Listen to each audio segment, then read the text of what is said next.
kecilin ini. Oke. Sebentar, saya mulai dengan slide yang pertama dulu. Jadi ini sesuai dengan apa namanya judul dari diskusi kita ini.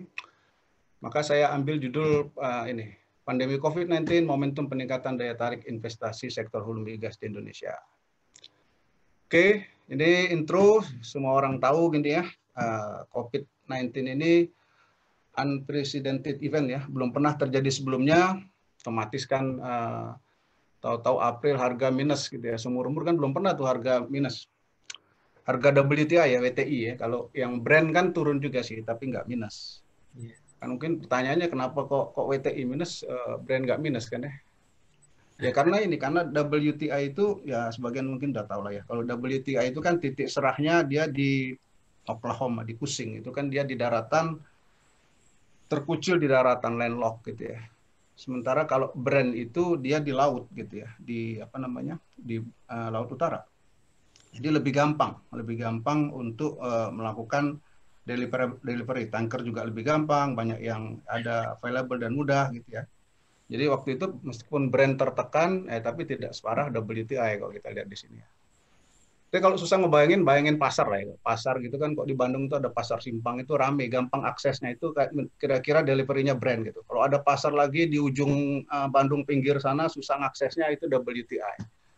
Jadi pengaruh juga itu karena apa namanya, kalau pasar yang strategis itu kan angkot gampang lewat, itu pengaruh gitu ya. Kalau yang ujung tadi kan terpencil, susah akses, orang ke sana harus nggak ada angkot, kira-kira gitu ya. Kenapa WTI itu kemarin sampai itu Brent nggak gitu ya. Nah sekarang what next? Oke lah, kemarin sudah minus, sekarang sudah agak naikkan 40 gitu ya. Pertanyaannya setelah ini kapan? Sekarang bulan apa ini? September ya. September ini kan next berapa sih? Ini tergantung kawan di bawah ini nih, OPEC sama si plus lah, kawan-kawan lah. Saudi, Amerika. Tumben mereka ini sekarang akrab gitu ya. Karena masalah setelah COVID ini jadi akrab gitu. Sama-sama sepakat untuk memotong produksi dan apa namanya comply. Jarang-jarang. OPEC aja kadang-kadang sesama negara anggota aja belum tentu comply. Nah sekarang waktu zaman COVID ini Rusia, Shell Oil ini yang selama ini nggak ikut-ikutan, sekarang ikutan gitu, ikut bantu nurunin produksi gitu ya. Entah niat nurunin beneran atau karena memang nggak ekonomis gitu untuk diproduksikan. Jadi semuanya memotong. Nah pertanyaan berikutnya, secara compliance sukses, secara produksi turun, harga lumayan recover gitu, apakah akan terus naik? Nah ini sangat tergantung nanti nih, akan terus semangat untuk motong produksi, tetap compliant, dilanjutkan artinya pemotongan produksinya, atau mulai ada yang tergoda, karena udah di atas 40, 50 itu mungkin banyak yang tergoda juga, kayak Rusia, bosen juga kan dipotong-potong produksi. Jadi sangat tergantung nanti kerjasama OPEC Plus ini ke depan, apakah harga bisa, kalau ada yang tergoda untuk produksi lagi, harga bisa tertekan lagi nanti ya, mungkin balik lagi ke bawah 40 gitu ya. Jadi nanti sangat tergantung dengan OPEC Plus, kira-kira itu message-nya. Oke. Nah, ini geser slide. Oke, next slide. Nah, ini lesson dari oil crash. Karena tahun 2015-2016 kita pernah gitu ya, itu kan agak beda sama sekarang. Sama-sama harga turun juga ke 30-an waktu itu. Bedanya kalau dulu itu kan isunya karena hanya supply karena ada shale oil. Kalau sekarang kan isunya dua gitu. Isunya oversupply masih gitu ya. Ditambah lagi dengan COVID. Kalau dulu kan zaman 2015-2016 itu kan pengamat, kalau ibu bapak baca Google gitu kan ya, sering dengar lower for longer gitu ya. Sering lah, artinya bakalan lama nih kira-kira harga rendahnya gitu ya. Sekarang itu kan orang takutnya lower forever gitu ya, ada beberapa pengamat gitu ya. Yang mudah-mudahan enggak kan. Apa yang dilakukan, saya pikir tadi apa yang banyak di Mas Andri sampaikan, artinya standar lah ya, udah pasti akan project akan dilihat lagi gitu ya, karena dulu dihitung dengan harga 60, 65, sekarang 40, apakah masih ekonomis gitu ya. Khususnya proyek-proyek yang belum FID, kalau proyek yang udah FID mungkin nggak ada pilihan gitu ya, udah harus jalan gitu loh, kayak cut loss gitu. Kalau yang proyek yang belum FID, si investor itu punya pilihan untuk nggak lanjut gitu ya, kalau nggak ada perubahan-perubahan untuk memperbaiki keekonomian. Jadi itu kalau dia nggak ekonomik bisa dipospon kalau yang belum FID. Kemudian bisa menunda capex, capex ditunda ya itu tadi karena harga turun, kemudian change priority otomatis lah ya karena harga turun, keekonomian berubah, otomatis prioritas juga berubah.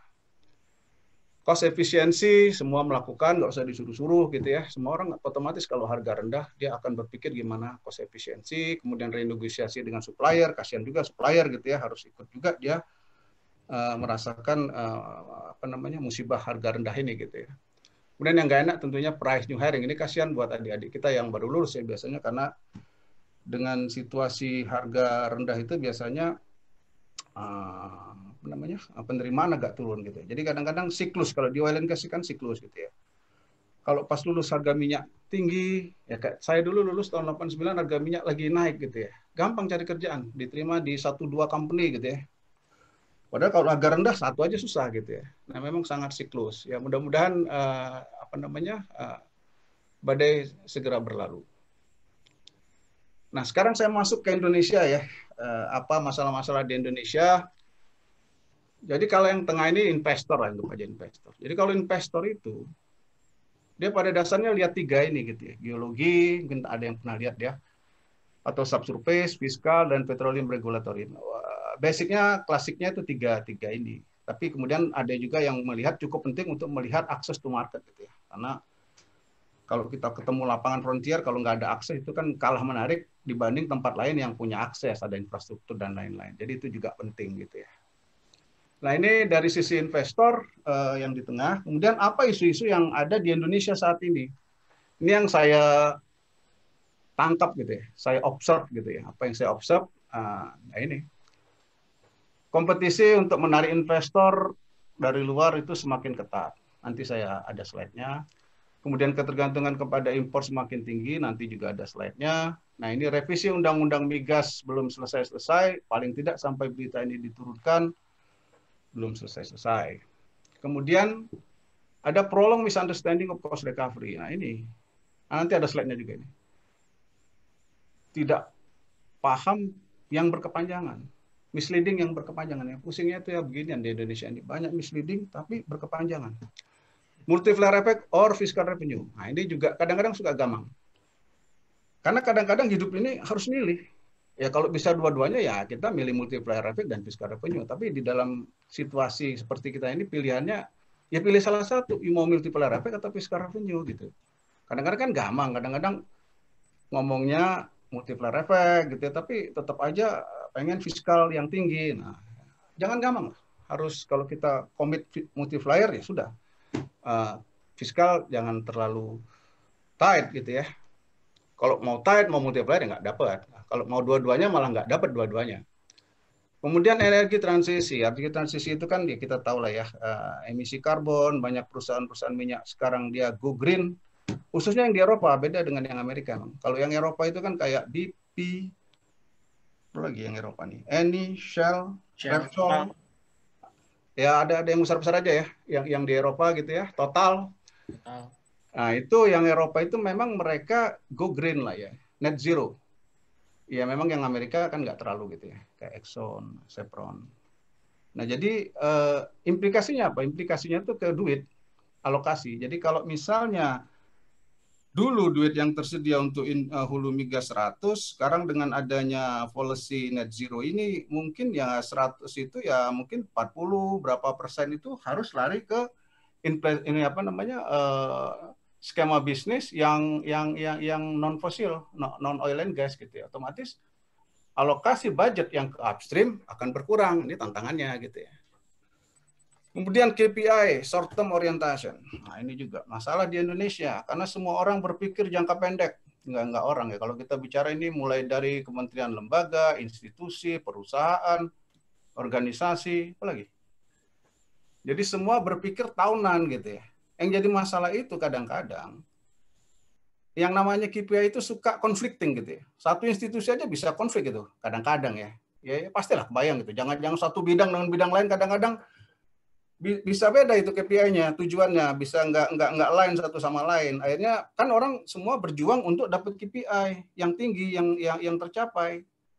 Kenapa? Karena KPI itu penting loh. Pertama, kalau tercapai KPI kan prestasi bagus, dapat award, dapat penghargaan. Minimal nggak diganti lah kalau pejabat gitu kan tercapai KPI-nya gitu. Jadi semua orang mikirin KPI-nya, jangka pendek KPI-nya itu unfortunately gitu ya.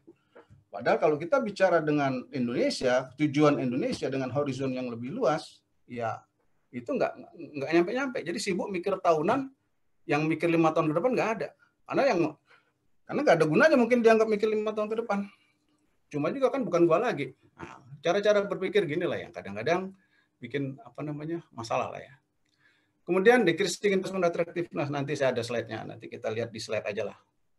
Oke, next. Nah ini saya singkat aja ya untuk yang ini karena udah sering nih. Jadi intinya bahwa kalau jenis kontrak itu kan ada konsesi, ada PSC, ada service kontrak.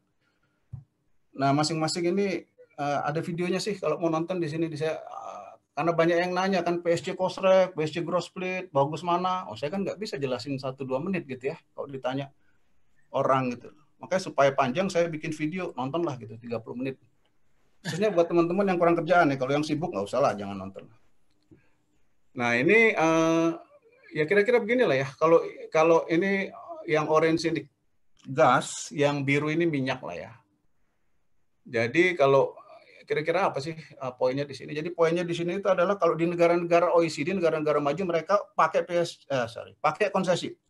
Kanada, USA, Norway, UK, Australia itu konsesi. Karena sistem administrasi perpajakannya udah bagus. Dan juga di samping itu industri penunjangnya sudah berkembang. Jadi nggak perlu TKDN, nggak perlu dibela gitu.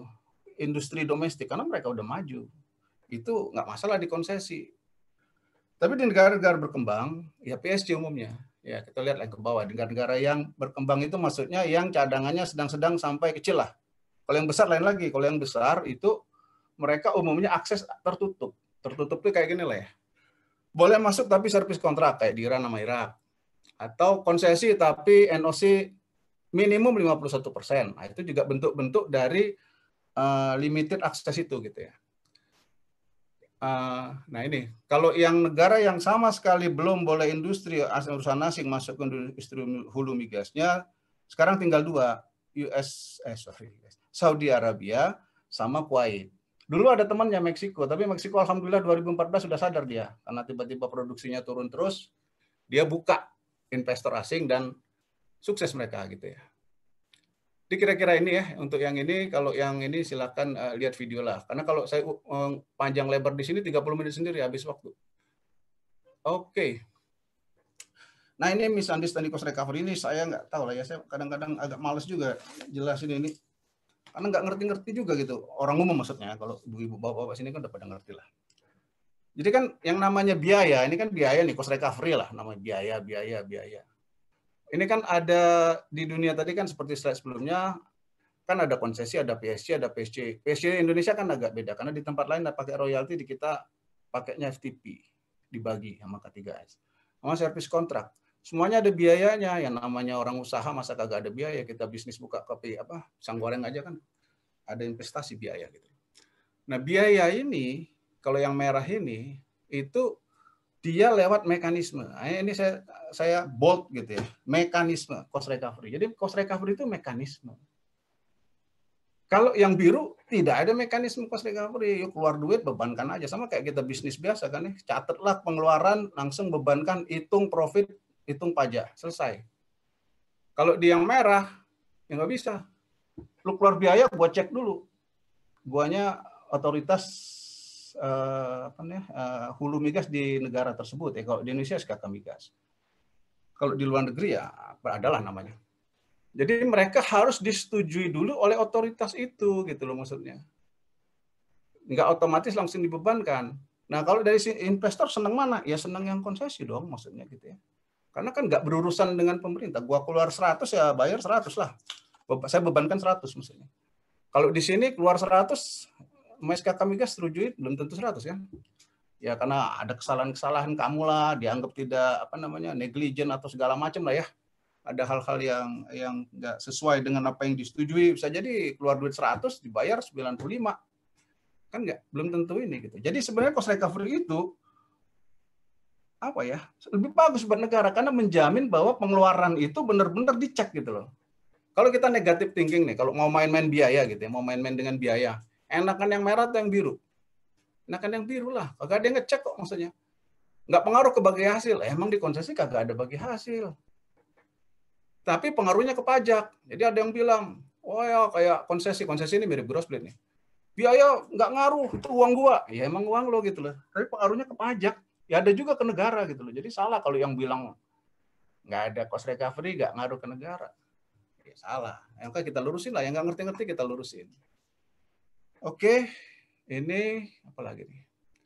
Next.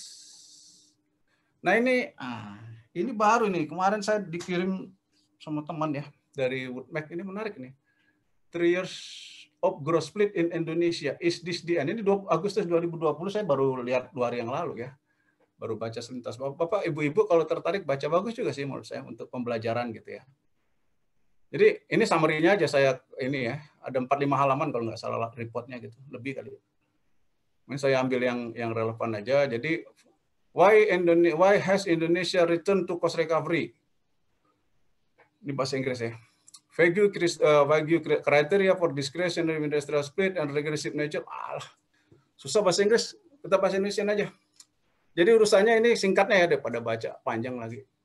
Jadi kira-kira ya pusing nanti urusan diskresinya karena kriterianya nggak jelas. Dan regressive nature of the gross split. Nah ini regressive nature ini maksudnya ya itu tadi, karena ngambil di atas gede, nanti ada di slide berikutnya. Itu sebenarnya kalau ngerti dari dulu udah tahu sih bahwa regresif gitu ya. Nah ini regressive nature of the gross split itu yang have proven jadi nggak populer gitu ya. Ini kata Woodmac. Jadi apa namanya? Apalagi despite the range of bla bla, walaupun ada variabel progresif gitu ya. Investor do not see sufficient upside under the gross split term to offset increased project and procurement risk. Artiin sendiri lah ya. Nanti saya artikan salah kan nggak enak. Nah ini dia ada slide ini juga, effective royalty rate. Nah effective royalty rate-nya apa? Ini mirip dengan kalau di slide saya di YouTube saya itu namanya access to gross revenue, mirip itu. Kalau effective royalty rate itu dari sisi pemerintah, jadi effective royalty rate itu makin buat pemerintah makin besar makin bagus, tapi buat investor makin kecil makin bagus. Kalau access to gross revenue itu kebalikannya, access to gross revenue itu makin besar makin bagus buat investor. Kalau saya pakai istilah access to gross revenue di YouTube saya, kalau si Woodmac pakai effective royalty rate, sama aja. Nah, effective royalty rate kalau menurut Woodmac ini Asia Pasifik aja, kalau dunia kebanyakan. Jadi kalau Asia Pasifik ini menurut Woodmac itu kira-kira gini nih. Jadi makin ke bawah ini effective royalty rate-nya makin besar, artinya apa? Makin nggak menarik bagi investor. Jadi yang paling nggak menarik itu Myanmar, kemudian India RSM, revenue sharing model. Ini gross split juga, gross split versi India nggak menarik juga. Indonesia gross split, nah ini Indonesia gross split di nomor 3 dari bawah.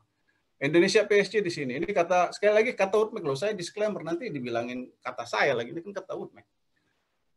Oke, jadi gitu. Jadi dibanding dengan PSG, efektif royalty rate-nya kan beda jauh. Efektif royalty rate-nya di sini, sementara gross split antara ini dan ini gitu ya. Ini kan lowest case kan bisa ya tergantung tadi ya case-nya apa, darat, laut gitu kan ya. Kira-kira kalau yang kecil ini darat lah, kalau laut kan biasanya lebih gede gitu ya.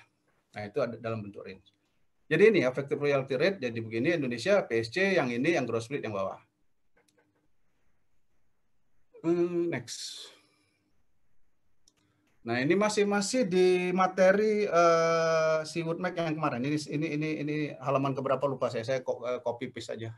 Copy paste. Saya cut and paste. Gimana bacanya? Jadi yang ini yang bawah, yang horizontal, fiscal attractiveness, daya tarik fiskal. Yang bawah prospectivity, artinya makin ke atas makin bagus prospectivity-nya. Yang ke kanan makin bagus fiscal attractiveness-nya. Supaya nggak pusing. Nah, ini rule of thumb-nya gini. Kalau negara yang prospeknya kecil, ya pasti fiscal attractiveness-nya menarik. Kan udah jelek ya, nggak usah belagu kira-kira gitu ya. Kalau yang prospektifnya bagus, biasanya fiscal attractiveness-nya jelek gitu loh. Jadi nggak apple to apple membandingkan ini dengan ini gitu. Jadi ini cara bacanya, ini saya ngajarin cara baca dulu nih. Jadi nggak bisa ini sama ini karena beda. Nah, gimana caranya kalau mau membandingkan Indonesia ini menurut Woodmac berada di antara prospektivitinya 34. Oke, karena beda berada di 34, kita bandingin 34 aja deh.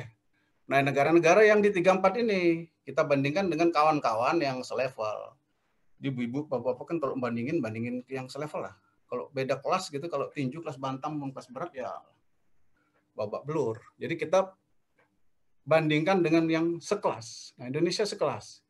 Kok sekelas Indonesia, fiscal effectiveness-nya, Kosrek kalah gitu ya. Di sini, dibanding kawan-kawan yang di sini.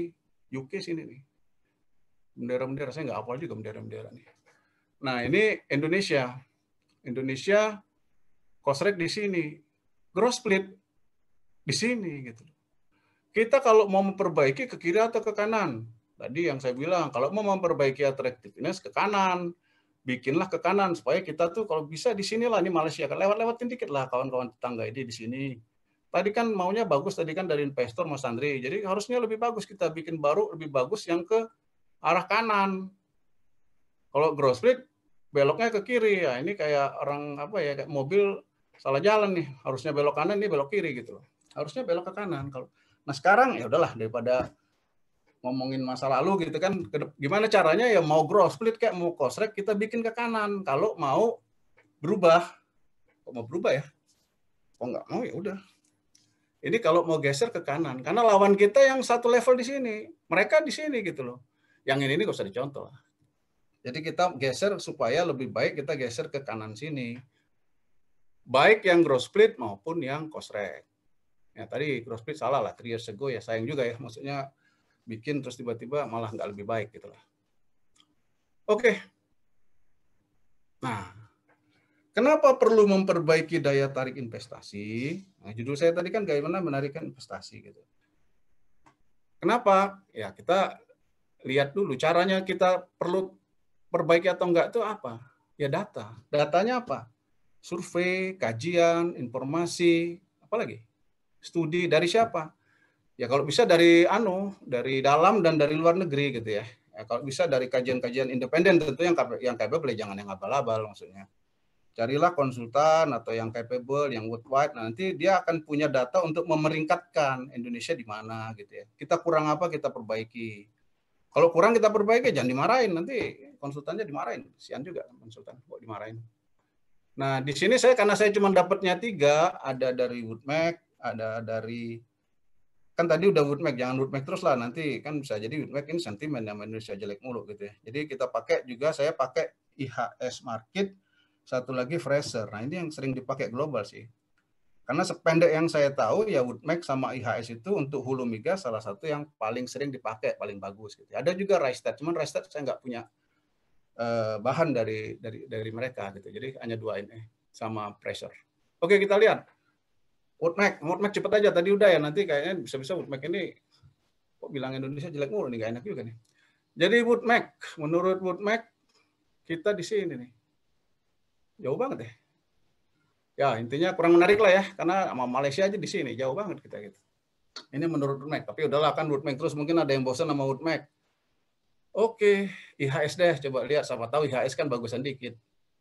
IHS. Nah, IHS ada 2 ya. IHS ini dia bikin yang merah ini yang Kosrek, yang merah yang satu ini, yang merah yang lebih parah ini growth split. Jadi ya masih di kanan juga unfortunately gitu ya. Jadi menurut IHS ini udah 2 orang bilang nggak bagus nih, yang pusing ini gimana gitu ya. Nah ya udah 2 orang yang capable international, recognized internationally gitu ya. Ya udahlah percaya aja lah, masa nggak percaya? Kalau saya sih percaya. Tapi kalau ada yang nggak percaya bikin sendirilah. Sama satu lagi Fraser Institute. Fraser Institute ini dia lembaga independen bukan konsultan. Jadi dia metodologinya dia pakai survei ke CEO, ke bos-bos lah. Ya mungkin nggak harus CEO lah, mungkin senior manajemen, karena CEO kan mungkin dikasih kuesioner kan nggak dijawab-jawab karena sibuk. Mungkin ya manajemen, senior vice president gitu-gitu kali lah. Nah ini menurut dia bikin, dia ada metodologinya, gampang tinggal di Google ya, kalau mau detailnya tinggal di Google. Ini yang versi 2018 dikeluarin tahun 2019. Yang terbaru saya nggak punya, saya nggak tahu ada nggak yang terbaru. Jangan-jangan gara-gara COVID kan nggak sempat kan bikin yang versi lebih baru dari ini. Indonesia ranking berapa? Hitung sendiri. Indonesia ranking berapa? Saya kalau kita hitung dari atas, Pak, lama banget nih. 1, 2, 3, 4. Mendingan kalau saya sih lebih gampang itu dari bawah.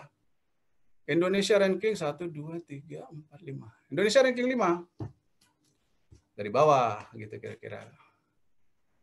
Udah jadi ya udah apa ya? Udah parah lah ya artinya. Artinya kita menurut orang luar, percaya atau nggak percaya terserah. Kita jelek.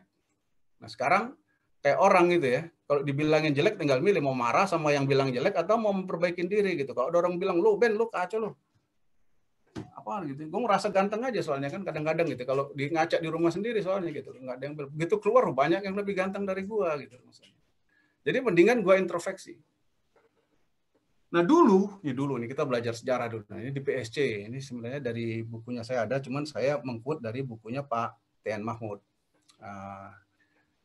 PSC Indonesian Perspective gitu ya. Jadi dulu kita sudah biasa karena Indonesia ini kan suka tidak suka kita ini kan yang pionir dari PSC. Jadi kita pionir. Jadi tahun 80 kita mengeluarkan 3 generasi gitu ya. Dan jadi contoh lah buat orang-orang dulu ya gitu ya. Sorry. Ini saya soalnya keganggu yang minta accept ini. Oke. Jadi dari dulu kita sudah cukup responsif merespon dinamika global. Cukup visioner pada saat itu tahun 80 90 makanya kita menonjol lah waktu itu gitu ya. Jadi kita mengeluarkan insentif ketika tahun 80 ada 4 paket insentif lah, paket 1 2 3 4. Nah, itu isinya baca sendiri.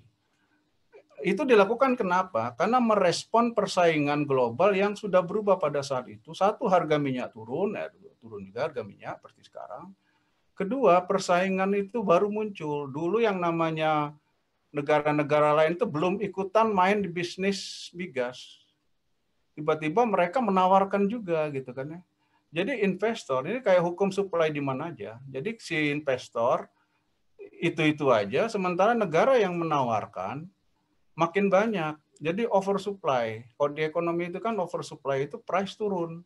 Nah di sini price-nya itu dalam tanda kutip government take, penerimaan negara. Ya government take jadi turun. Ya apa government take turun lewat mana ya? Lewat berubah, kurangin lah. Nah ini diperbaikin lah fiskal dalam rangka memperbaiki daya tarik. Ini sudah dilakukan. Nah, tapi terakhir tuh tahun 93. Setelah itu seingat saya sependek yang saya baca ya mungkin saya ada yang miss, tapi seingat saya setelah itu nggak ada lagi paket insentif yang terstruktur seperti ini gitu ya. Yang malah yang keluar 2017 gross split gitu ya, itu kan bukan paket insentif.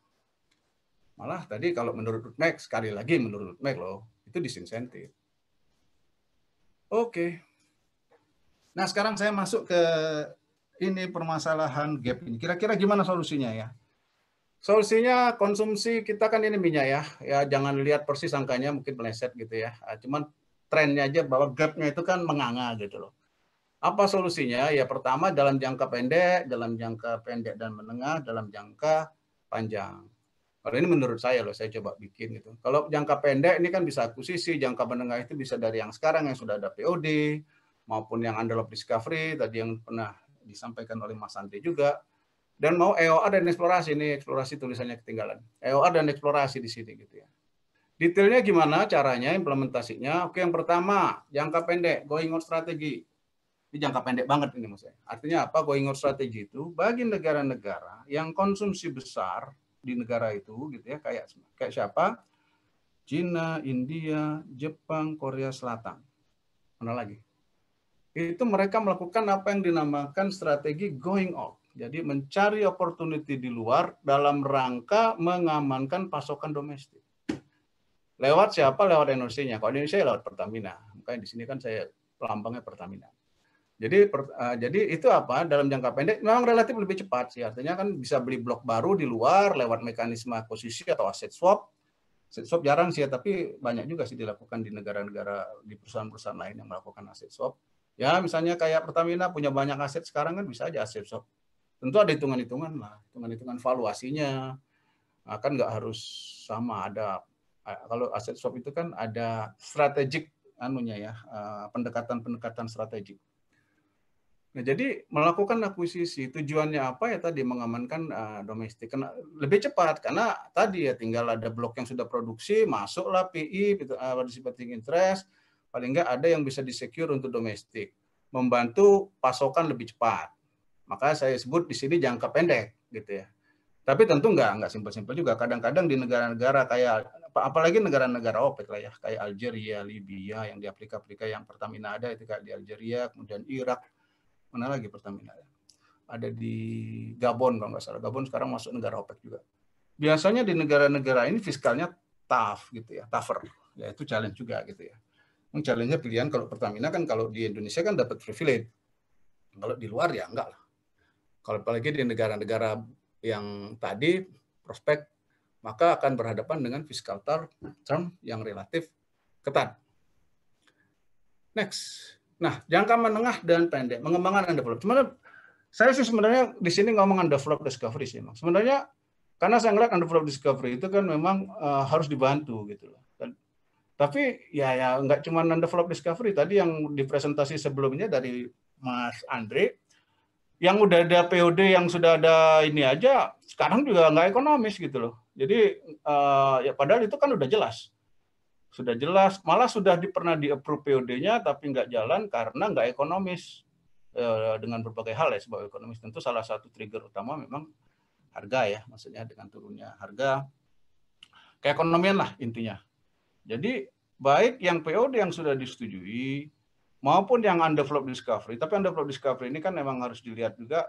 Kalau yang POD disetujui paling tidak isu subsurface-nya udah clear gitu ya. Kalau undeveloped discovery kan harus dicek dulu masih enggak subsurface-nya sudah oke atau belum gitu ya. Tapi intinya poinnya di sini adalah bahwa ini harus dikasih insentif. Harus. Jadi misalnya kayak ini ya, ini ilustrasi aja jangan tanya nih. Yang kiri ini kan misalnya si lapangan wilayah kerja PT ABC gitu ya, Tiatmi split 80-20. Kalau government take kalau kita masukkan di PSC Kosrek ini saya pakai ya. Dia dapat 87,5 apalah juta misalnya gitu, terserah. Artinya bagus nih, government dapat banyak 87, tapi nggak ekonomis. Karena IRR kontraktor mungkin 6%, 7%, berapalah, bawah 10. Jadi nggak ekonomis.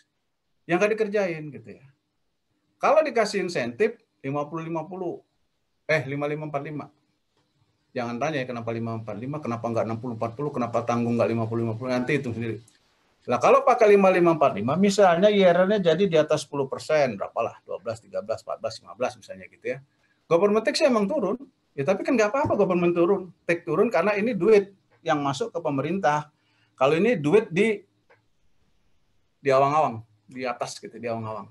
Ini nggak jadi duit karena nggak ada yang ngerjain. Kalau ini jadi duit karena dikerjain gitu loh.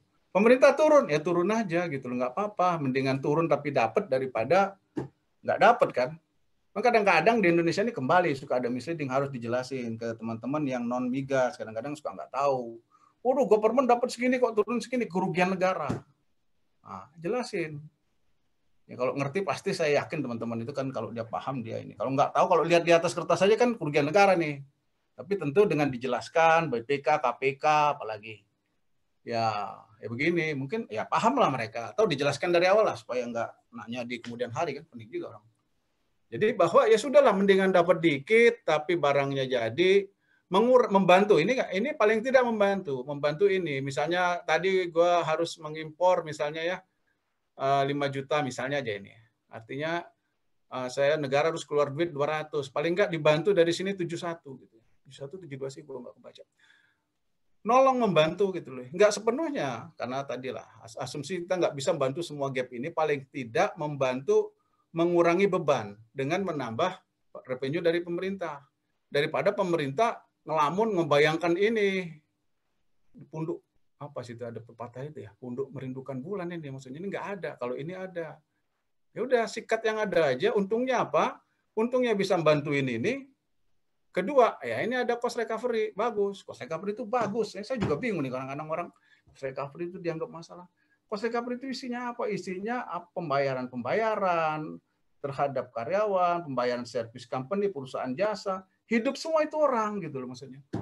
Mikirnya cost recovery itu yang jelek-jelek aja. Istrinya kayak penjahat ya. Kalau ada penjahat, tangkap. Nah ini kan sekarang lagi ada tim cost recovery itu untuk meluruskan masalah, tapi belum lurus-lurus juga sampai sekarang. Saya juga bingung. Karena waktu di OPEC, saya cerita sedikit 1 menit ya. Mudah-mudahan belum pada tidur ini. Jadi waktu saya di OPEC, kan tiap tahun kami ada workshop negara anggota sama negara observer ikut gitu ya, tentang fiskal. Jadi setiap negara menanyakan, diminta menyampaikan masalah di negara tersebut. Wah, saya waktu itu, apa masalah di negara Indonesia? Oh, saya bilang masalah di Indonesia cost recovery. Semua orang-orang pada lihat saya, ada apa? Kenapa jadi masalah gitu? Karena di Indonesia cost recovery itu dianggap markup isinya gitu loh. Nah, terus mereka bilang gitu loh, kalau markup ya tangkap aja yang markup gitu loh. Iya sih, saya juga bingung, saya bilang gitu. Malah dibikinlah peraturan-peraturan yang melarang gitu ya. Melarang, padahal itu yang semua yang udah dilarang. Jadi melarang yang udah dilarang tuh bingung juga saya. Yang tidak boleh di cost recovery, tenaga kerja asing ilegal misalnya gitu. Dulu kan di PP itu kan bunyinya gitu. Udah ilegal kok masa di cost recovery, kan aneh juga gitu kok dilarang. Emang berarti selama ini legal misalnya. Hal-hal seperti itulah. Jadi terus saya bilang, apa saranmu? Saya bilang, ya pokoknya lu tadi kan nanya gue masalahnya apa ya? Cost recovery saya bilang di Indonesia.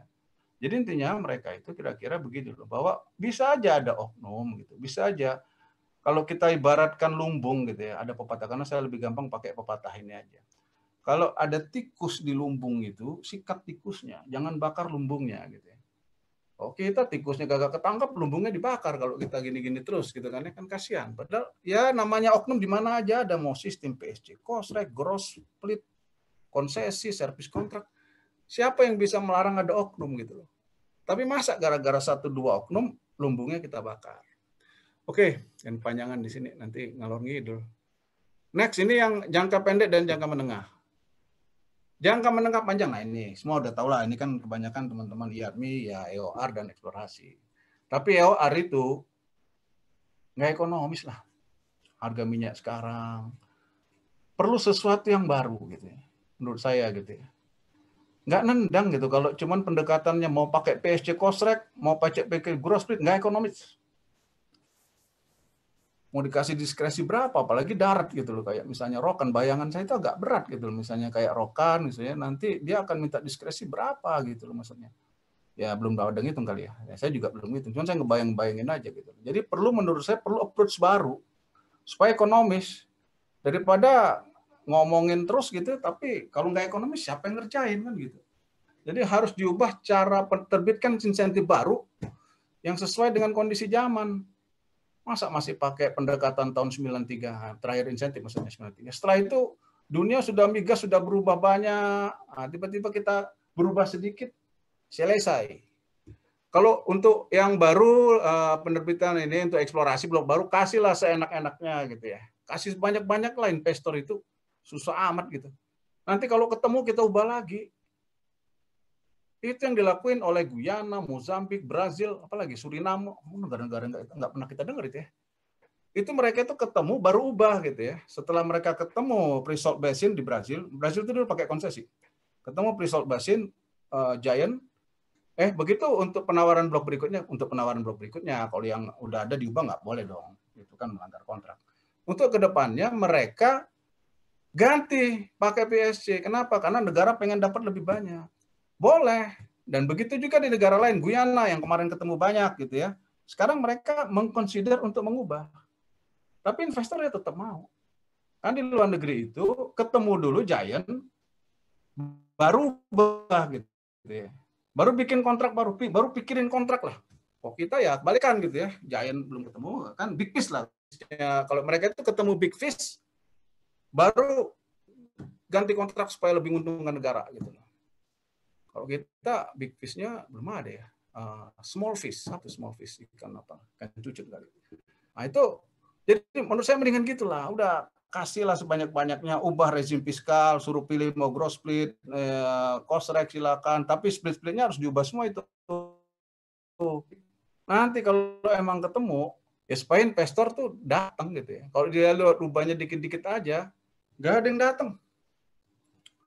Kalau Indonesia kan tadi kan ibu-ibu bapak-bapak kan lihat ya, saya kan nggak mungkin balik lagi ke slide yang tadi ya, bahwa kita itu rankingnya sangat jauh di bawah.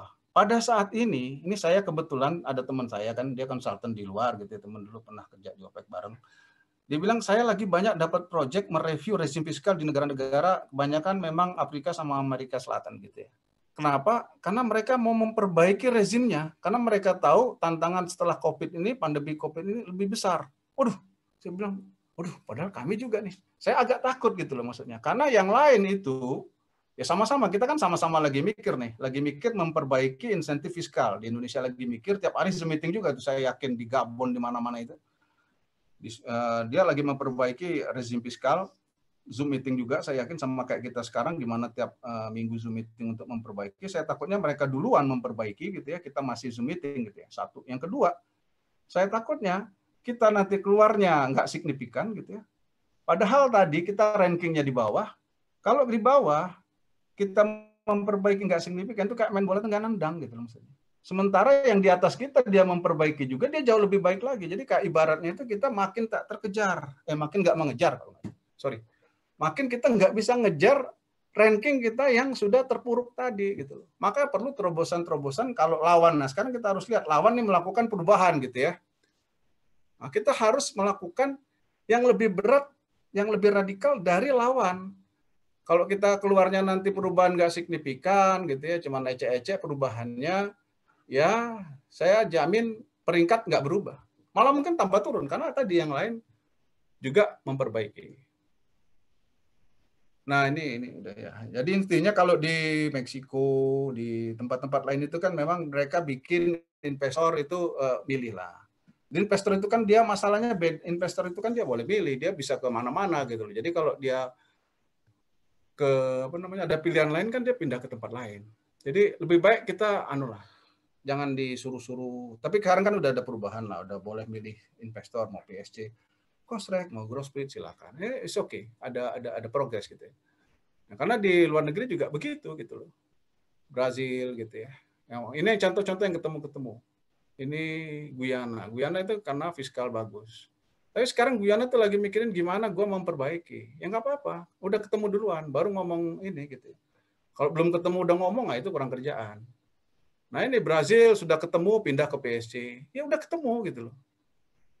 Kalau kita temu dulu, nanti kita ngomong lagi lah. Saya temukan dulu giant itu yang banyak supaya investor datang, nanti kita ngomong ubah lagi. Tapi sekarang nggak pas ngomongin itu pada saat ini. Ini menurut saya sih. Oke. Ini slide saya yang terakhir sebelum pendengar pada tidur. Jadi ini saya baca aja ya, karena saya agak lama nih bikin kata-kata ini. Karena perlu semedi sebentar. Jadi industri hulu migas Indonesia saat ini memerlukan suatu paradigma baru yang mencerminkan pengelolaan sektor hulu migas nasional yang lebih visioner, melihat jauh ke depan dengan mengantisipasi dinamika global, yang pada gilirannya berguna untuk meningkatkan ketahanan energi dalam rangka terwujudnya ketahanan nasional. Ini bahasa-bahasa Lemanas. Baru yang terakhir yang penting. Mari kita jadikan momentum pandemi COVID-19 ini sebagai langkah awal mencapai tujuan tersebut. It is now or never, sekarang atau tidak sama sekali. Terima kasih. Assalamualaikum warahmatullahi wabarakatuh. Waalaikumsalam warahmatullahi wabarakatuh. Terima kasih Pak Beni atas pemaparannya yang sangat komprehensif tadi. Mungkin saya ingin mensari